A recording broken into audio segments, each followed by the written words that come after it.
When it comes to coffee, I would say the dose and the timing makes the poison.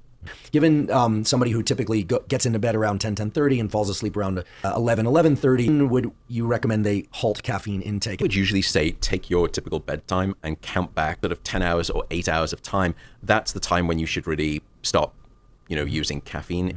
And the reason is because for those people who even just keep drinking up until, into the eve, the depth of their deep sleep is not as deep anymore. And so there are two consequences. The first is that for me to drop your deep sleep by 30%, I'd have to age you by between 10 to 12 years, or you can just do it every night to yourself with a couple of espressos. The second is that you then wake up the next morning and you think, well, I didn't have problems falling asleep and I didn't have problems staying asleep, but I don't feel particularly restored by my sleep. So now I'm reaching for 3 or 4 cups of coffee the next morning rather than just 2 or 3 cups of coffee. And so goes this dependency cycle.